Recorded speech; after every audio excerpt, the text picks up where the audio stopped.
ఏ ఆడపిల్లకైనా కన్నపుట్టినింట్లో వదిన పోరు ఉంటది. నాకేమో అన్నతోనుంది. రాత్రి ఎంత గొడవైందో చూసినావు కదా వదినే.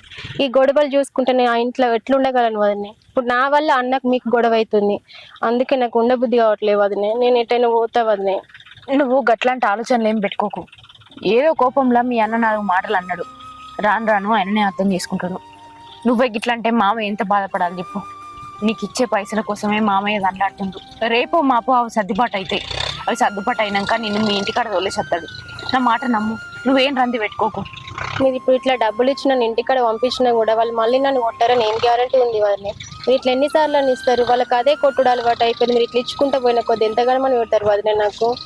నీ సంసారం మంచిగా ఉండాలనే మామయ్య అడిగినప్పుడల్లా పైసలు ఇస్తాడు.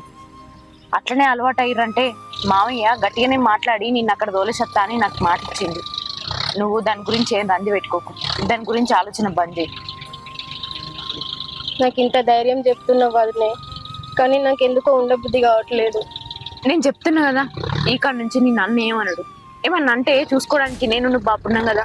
ఇంకా ఆలోచనలు బంద్ చేయి. దా అటు పోదంట.